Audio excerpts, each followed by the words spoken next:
téléphone. Beaucoup de la chambre, il faut que assis. Attendez, hein.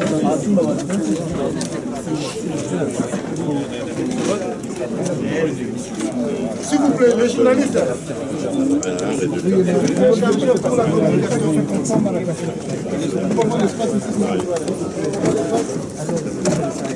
Oui. Moi,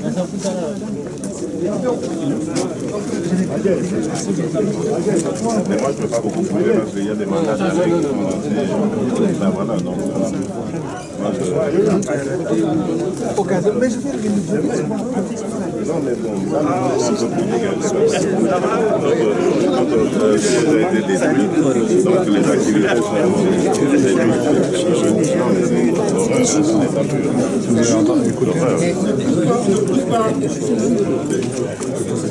Comme ça, je vais passer. Ça change, ça va plus, je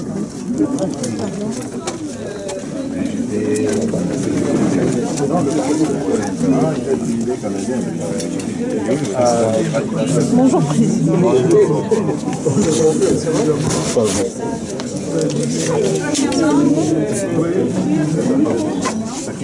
C'est à moi. Merci beaucoup.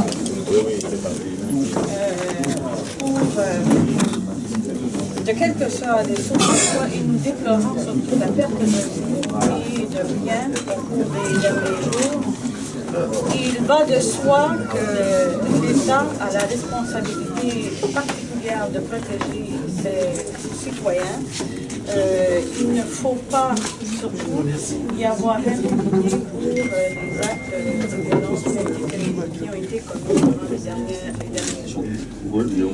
La liberté d'expression pacifique est un droit universel, mais toute manifestation doit être bien gérée par les organisateurs pour éviter tout dérapage et respectée par les forces de l'ordre qui ont également une responsabilité pour protéger ces citoyens et éviter tout abus.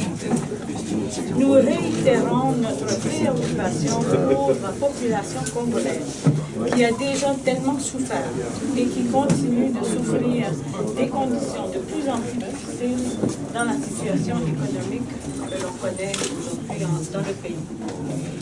Nous estimons qu'il est maintenant temps que les dirigeants de toutes les tendances assument leurs responsabilités pour enfin s'accorder, s'entendre sur avoir un consensus sur les prochaines étapes afin de permettre des élections crédibles et apaisées dans les meilleurs délais et dans le respect de la volonté de la population congolaise. Nous, entre-temps, nous demandons aux dirigeants, nous demandons à toutes les parties de faire le nécessaire afin d'éviter toute provocation et de créer le climat nécessaire pour que l'on puisse arriver à une solution, à résoudre l'impasse politique dans ce pays. Ce sont des messages qui seront livrés à toutes les tendances, donc par cette délégation d'ambassadeurs qui nous ont accompagnés ce soir. Madame, question, y aura-t-il un soutien à une enquête internationale par rapport à tout ce qu'il y a eu comme tuerie et meurtre, notamment celui de la permanence de l'IDPS? Écoutez, moi je ne peux pas répondre pour d'autres, mais je sais que la MONUSCO est en train de justement rétablir tous les faits et on partira de là. Dernière question, concernant la menace du procureur général, qu'est-ce que la communauté internationale va faire? Parce qu'on a l'impression que le pouvoir voudrait intimider plus qu'autre chose. Ben écoutez, je vous ai dit qu'une de nos positions que j'ai déclarée tantôt, c'est d'éviter toute provocation et de créer le climat qui puisse permettre de résoudre l'impasse politique. Donc, certainement, ça, c'est un des messages qu'on pourrait livrer. Un deuxième dialogue est possible. Pardon? Un deuxième dialogue est possible. Ah, mais là, c'est les Congolais qui doivent le décider. C'est pas nous.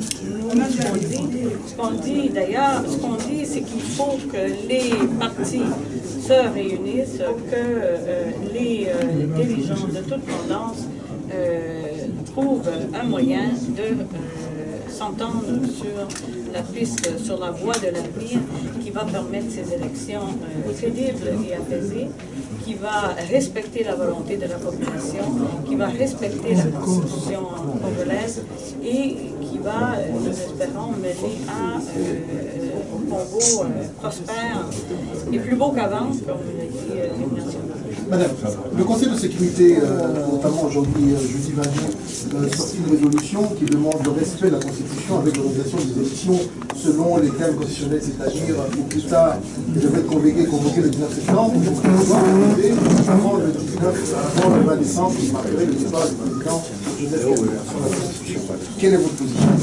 Ah non, mais là, vous avez eu la position du Conseil de sécurité, c'est vous qui parle. Allez-vous appuyer cela? Ben oui, on est membre des Nations Unies, donc du Conseil de sécurité. Alors, c'est une position de tous les membres des Nations Unies. Merci.